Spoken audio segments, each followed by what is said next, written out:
The broadcast is now starting. All attendees are in listen-only mode. Good afternoon and welcome to today's Top Tips webinar.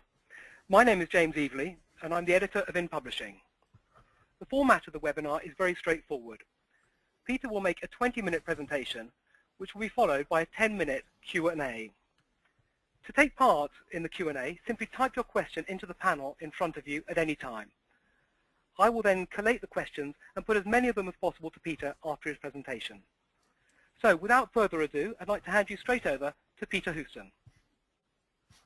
Hello, thanks everyone for logging in. Today I'll be talking about an old school analogy for publishing success, this three-legged stool, but hopefully try and make it relevant to what's going on in today's multi-platform publishing world. So I'm Peter Houston, I run Flipping Pages Media, and those are all the great things that I get to do for a living. I'm a judge on the Digital Magazine Awards, but also chairman this year for the Scottish Magazine Awards. I speak at conferences, I get to write for In Publishing and some other people. I'm a trainer and a consultant, and I have my own publishing projects, the last one being the Magazine Diaries. I like to think that people ask me to speak and write and do all these great things because of my youthful good looks and charm, but actually it's really because I've just been doing this for a very long time. I started in magazines in 1987, which was coincidentally the year that these guys came on the scene. The Simpsons were first seen in 1987 as part of the Tracy Ullman comedy show in the States, believe it or not. Now, a lot's changed since 1987 with The Simpsons. Those very familiar, maybe not quite stylish, but those shapes, those people are familiar to you. And then that's what the Simpsons cast looks like today. So from 5 people, we've got that today. Huge change, and to me that's a great kind of metaphor for what's going on in the magazine market, where we had columns and features and printed words and pictures. We now end up this cast of thousands. But the original elements are still there. And what we've got to try and do when we're talking about multi-platform publishing is remember those original elements and just expand them out. But people don't like change. There's a reasons for that. This is from a much cleverer person than I am, Rosabeth Moss-Cantor, writing in the Harvard Business Review. And these are some of the reasons. She had 10 reasons, but I chose 5 that I thought were particularly relevant to the publishing market. When someone comes along and says, let's do multi-platform publishing, everything feels different. We feel like we're not in charge anymore. We used to do print the same way over and over and over again. Now we're doing multi-platform. We feel like we're not in control. We get uncertain. We worry that we're not up to it. We're not good enough to deal with this digital publishing phenomenon. And I'm sure everyone's familiar with the idea that digital means more work. But one of the ways that we can try and get people to see that multi-platform publishing isn't that different from old school publishing is this three-legged stool model. Let me just try and explain the stool quickly. If you imagine that stool is a publishing company or a magazine or a publication, then it rests on these 3 legs, one being content, one being the audience, and the other one being revenue. If you can balance those 3 things, if you can make sure that your content is good enough to keep your audience's attention, then you've got a great shot at making some money. If you don't make any money, then you're not going to be able to pay for the content and the audience won't be happy. If you've got no audience and the best content in the world, you're never going to make any revenue. So the idea is to get those 3 things in balance, and then you've got half a shot at making some money as a publisher. Now where it gets complicated is we're not talking about print anymore. We're not talking about a single publication. We're talking about multiple platforms. And I guess that's where the change comes in, and people feel all those things that Rothbeth Cantor came up with, that we're uncertain, it feels like more work, we feel like we're not in control. I think one of the things that we need to think about is what everyone does in this new publishing scenario, because what we're really trying to do for the audience is expand the offering. McDonald's did a great job of this with the whole concept of, do you want fries with that? So you don't just buy one thing from McDonald's, you buy many things. And that's, as publishers, what I think we want to try and do. We don't just want to sell people print. We want to give them this full multi-platform service. And that changes the way that we work. These are the publishing roles that I recognize growing up through my 25 odd years in publishing. There's the publisher, there's the editor, the salesman, and the production department. If you can recognize those little sketches. Going through them each one by one. That's my idea of what a publisher used to be like. He was a boss, he was the guy that was in charge, or the lady that was in charge. My first publisher was a woman. And the publisher calls the shots in terms of where we're going as a business. Now, that changed a little bit, I think, certainly through the 90s, where the publisher really became, in some companies, a glorified salesperson because they were trying to get as much money as humanly possible. But it used to be that a publisher was more of an overview, or had more of an overview, and I think we may want to try and get back to that. I'll explain that in a second. The editor used to be the guy or the woman that just basically set the tone. They chose the agendas, chose the topics, pushed commas around and made sure that the quality was right. And they really, in a lot of ways, they were the publication from an audience point of view. That's changed again. I think the editor now needs to be almost as much an inventor as they do someone who deals with words and pictures. You need to invent new ways of dealing with content, new ways of engaging with the audience, whether that's in social media, digital magazines, on tablets, whatever it is. So the editor has to become a bit of an inventor. Sales guy, we recognize that guy who will sell you anything. But his days are kind of over. And I think a sales guy now really needs to be more of a consultant. They need to be someone that can listen very hard to what the client wants and try and communicate that back to the editorial people and even the publisher if he needs some resource to support that.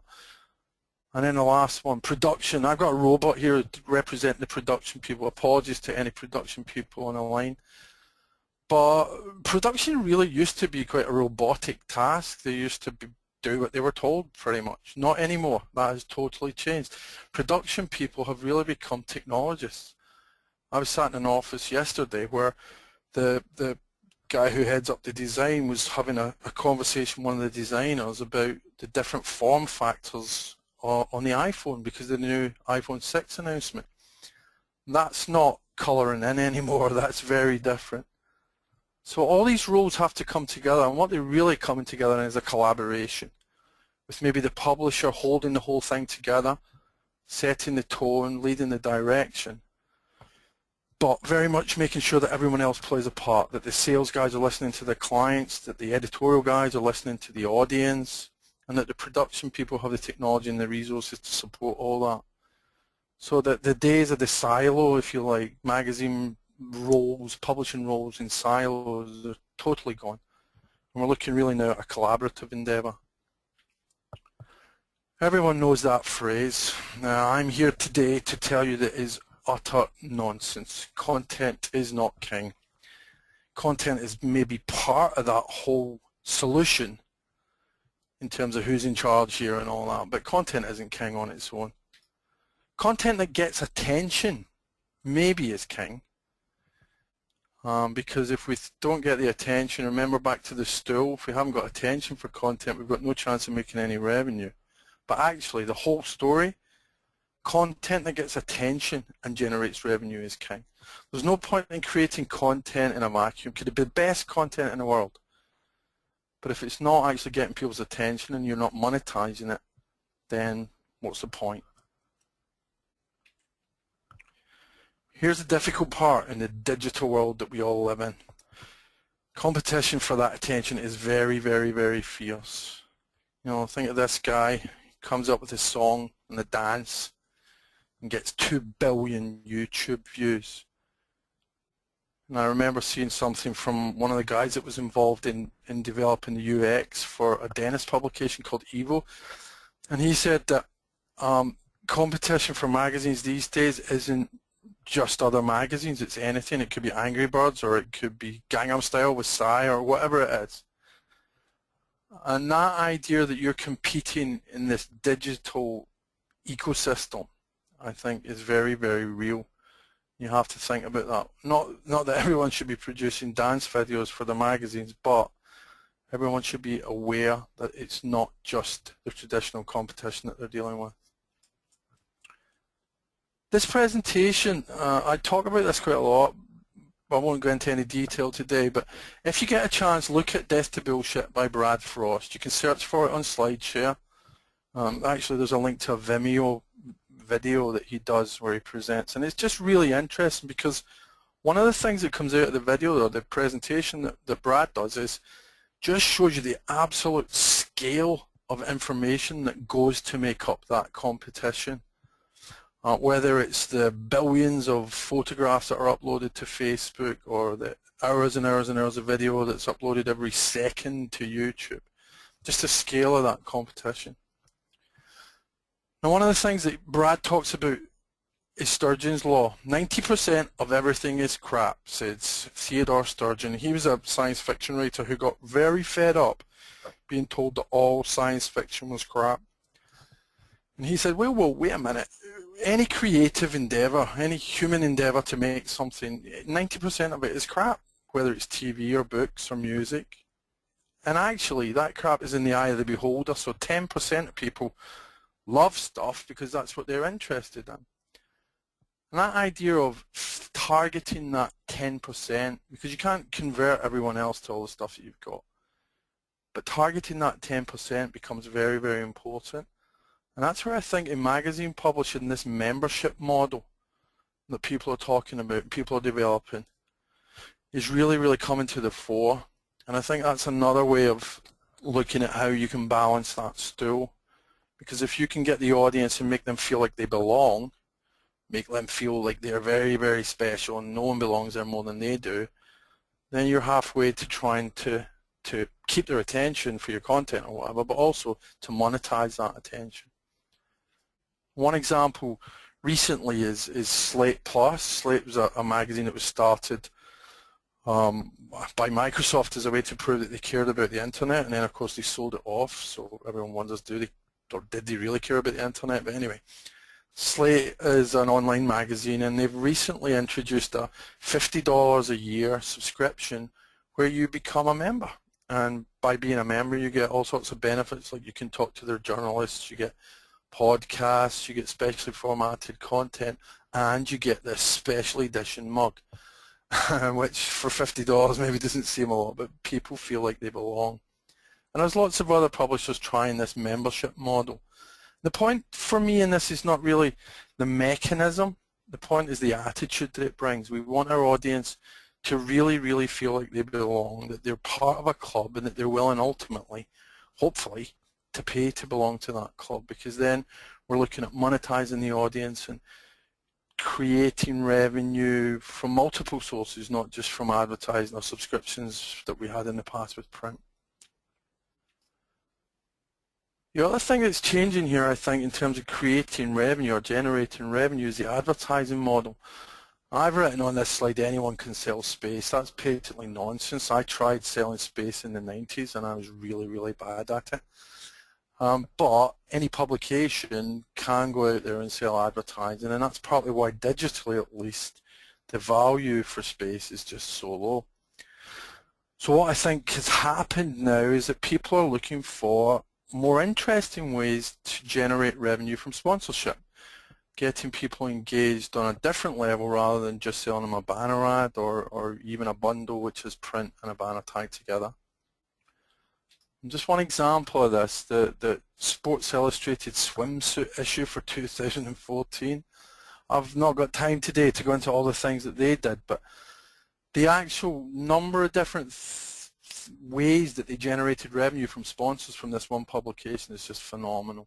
That's Barbie on the cover. Barbie was on the cover because they actually sold an outside cover to Mattel for a toy fair.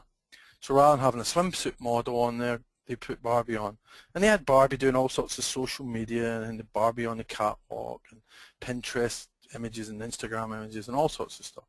And that's just one thing that Sports Illustrated did with this issue. They had They had a fake safety video that they did with Air New Zealand where they got swimsuit models in to actually pretend that they were doing a safety video, and then they did all sorts of things that maximized the revenue for sponsorships on this one publication.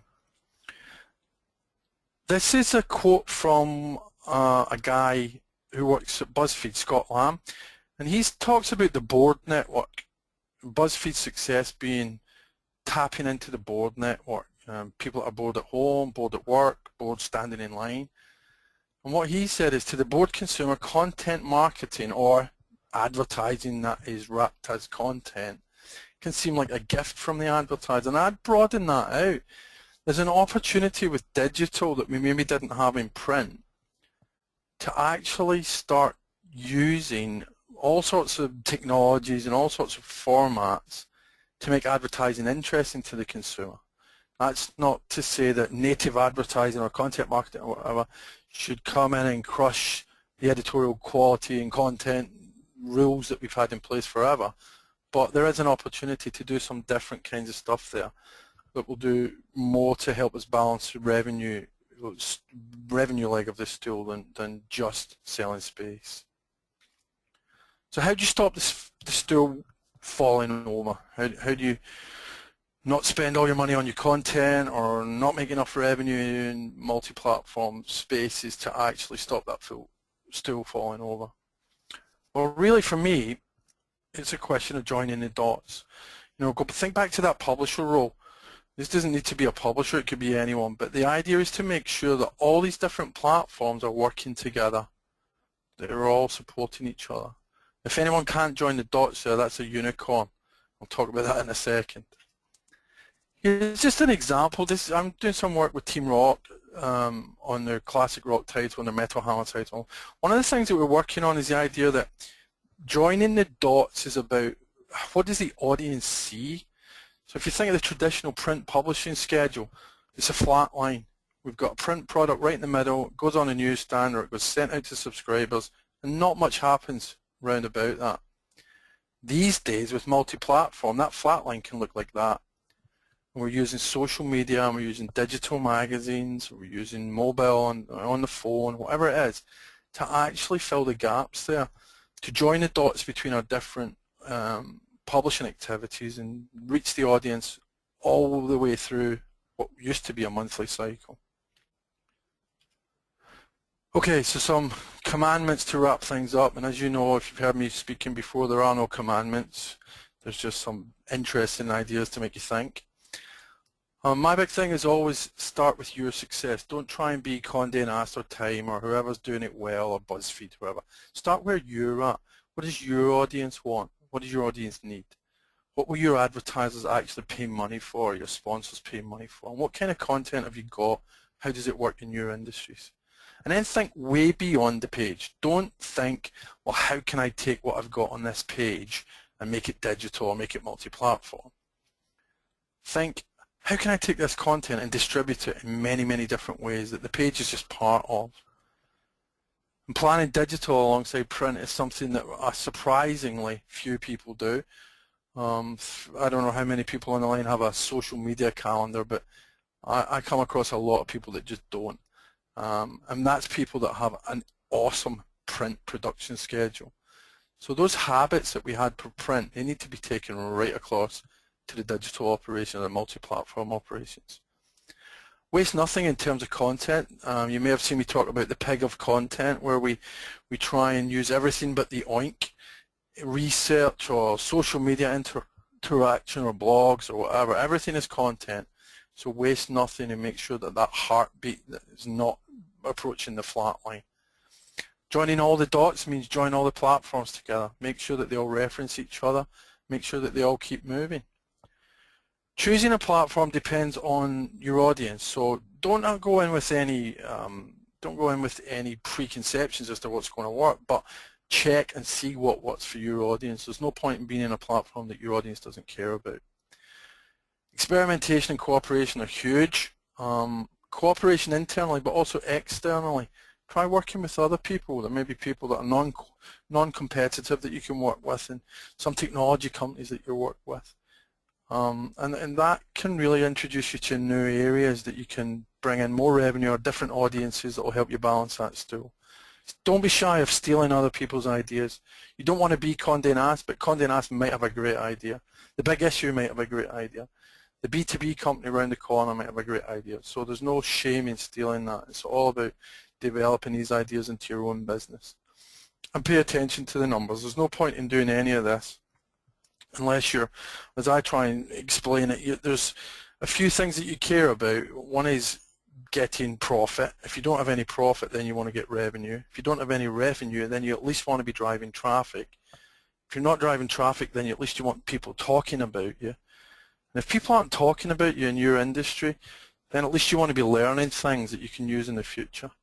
If you're not doing any of those things, then you want to stop doing it and try and do something different. And then the last one here, never, ever, ever forget your audience, because at the end of the day, if they're not paying attention, you've got no chance. However good your content is, you've got no chance of making any money unless you remember your audience and keep them engaged and keep them paying attention. And back to the unicorn, don't look for digital unicorns. There aren't any. Has anyone on the line actually ever seen a unicorn? No. What you really want is the camel bike. I have no idea what's going on in this picture, but the guy that made it has made it work for himself. So if you take all your publishing operations and you make them work, and even although it looks like a camel bike, if you're balancing the stool, then you've won. And that's me. Thank you very much. If there's any questions. Hi, Peter. Thank you very much. That was excellent. Yeah, we have got a few questions, and time is tight, so I'll leap straight in with a couple. How do you balance standard content with sponsored content or content marketing without confusing the end user? I think the big thing, you know, if I actually really honestly knew the answer to this, I'd be a very, very wealthy man, because I think everyone's talking about this. But I honestly think the real answer to this is be very, very transparent. Let people know that this is sponsored content. This was delivered in some kind of relationship with a sponsor or an advertiser, whether that's a little label or whether that's the introduction or whether you put it in a very special place in your website or in your magazine or wherever it is. I think being transparent is the key to not annoying the audience. Excellent. And Peter, another attendee asked, traditional editorial, they say, are very resistant to digital. How do we change that mindset and train them to be efficient all-round writers? I think I've seen people go about this a couple of different ways. One is to scare the living daylights out of them and try and make them feel like, you know, if you don't do this, you won't have a job in 5 years' time. I'm not a proponent of that approach. I think what you've got to try and do is show people the opportunity. As a magazine writer, as a magazine editor, I used to get very frustrated by space limitations. I used to get very frustrated by deadlines that meant I had to file news copy weeks ahead of when it was going to appear on someone's desk. Those things can all go away. One of the most success I ever had was with an older lady. I won't say anything about how old, but an older lady who a lot of people would have assumed would never engage with social media, and she became an absolute wizard on Twitter. And the reason that she gave for that was that all of a sudden she was engaging with her audience. She could talk to the people that had been reading the stuff that she'd been writing, and that was a huge thing for her. So it's really just trying to find the benefits for editorial people and trying to get them to see that they can be leading a kind of richer professional life if they get engaged with digital. If that doesn't work, then you just scare the living daylights out of them. Okay. What is the best way to find the right platform for your customers? Is it as simple as a questionnaire? Yeah. I mean, the very short answer to this is talk to your customers. I think you can do some stuff with analytics. You know, the FT was really interesting with what the FT did with mobile. And the reason that FT went hot and heavy on mobile so early was because they were looking at their analytics and they saw so much of their traffic was coming from phones, was coming from iOS or from Android. So looking at the analytics, I think, helps you understand what devices people are using or where they're coming from. But I honestly don't think there's anything better than actually talking to your readers, and whether that's, well, talking to your audience, maybe you shouldn't say readers anymore, whether that's a questionnaire or whether it's actually phoning people up. I heard I was at a conference in Edinburgh a couple of weeks ago, MagFest in Edinburgh, and Tim Arthur from Time Out was talking about some of the abuse he got when he redesigned Time Out from readers. And what he just picked up the phone and talked to the people that were giving him abuse. It was a great way for him to figure out why they felt the way they felt and to either learn something from it or try and bring them back on board. So talk to people. Okay. Who would you say is best placed to lead the modern day publishing company? The journo, the writer, the salesperson, or the techie? I think that depends almost as much on the individual as it does on their role. I've seen some companies led very successfully by salespeople, but only by salespeople that have a very healthy respect for editorial quality. I've seen it led by editorial people, but only by editorial people that have a very healthy respect for the business side, that understand the need to generate revenue. And I've also seen it led by production people, but they've got to understand the audience aspect of it.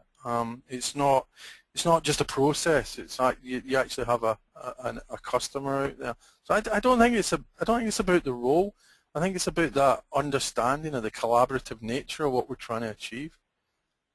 Okay, and a big question here. Do you think social media can bring revenue to magazines, and how?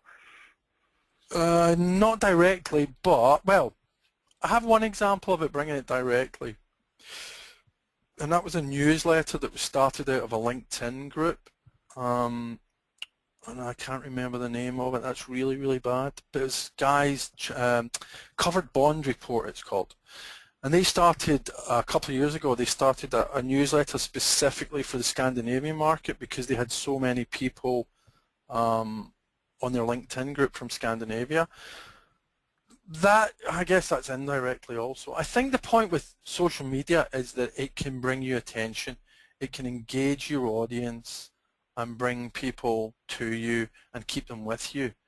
An example that I'd use on that one, it's maybe not relevant from a commercial publishing standpoint in terms of the amount of revenue, but if you look at the independent magazine scene, you know, magazines that print 2,000 or 3,000 copies, very specialist, very niche, they're almost exclusively driven by social media, by word of mouth that's created through social media. All the subscription sales, all the single copy sales are all driven digitally. So yes, I do think it can bring revenue, just not necessarily directly. I do know people that have sold tweets for stupid amounts of money. I used to work with a company that their vet publication sold tweets for, I don't know, $5,000 US, which is great money if you can get it, but I'm not sure how long that would last. Okay, Peter, I think we've just got time for one more, just about a minute to go. Print salespeople are not ready for digital because with digital, everything is measurable, click-throughs, impressions, etc., etc. Unlike traditional print, which is harder to measure. How will we prepare for this new digital reality? Yeah, that's a tough one. I think the problem comes when you get caught in this real numbers game, when you actually start saying, well, we've got, 1,000 click-throughs on this, or we've got this and that. I think what people want to try and do with digital initially is to get involved in partnerships with sponsors. So I'm thinking a great example, maybe on a bigger scale, a great example was when the Week first went to the iPad, when Dennis took the Week to the iPad. They didn't really sell advertising, they sold a single sponsorship for 6 months, which covered the subscription fees for the readers. And that was a deal that was, I'm sure there were numbers involved, but it wasn't completely based on how many clicks, how many whatevers. I think it was more about the relationship. And I think that to me is a great starting point, is to get print salespeople talking to their customers on a partnership level. You know, how can we work together to figure out this digital thing and try and avoid the numbers? It won't always be possible. Some people just go very, very hard on the numbers. That's just tough. That's just that depends on the client. I think we've got to stop it there. That's half an hour. Thank you very much indeed. It was a fascinating session, and there are other questions which I'm afraid we haven't got time for, but we have to close it now. So thank you very much, Peter, for your time there. Thank you so much, James. A recording of today's webinar will be available on our website shortly. Our next webinar is at 2:30 on Tuesday, 14th of October, and will be presented by Rebecca Billingsley. The title of her webinar is How to Improve the Discoverability of Your Digital Magazine. For more information and to register, please go to the InPublishing website.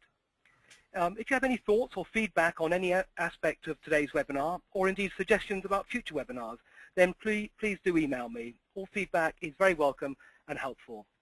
Finally, one last thing, if you're a supplier to the industry and are interested in discussing sponsorship opportunities around our Top Tips webinar program, then please get in touch with my colleague Martin Maynard. Until next time, thank you very much for listening and have a very good afternoon.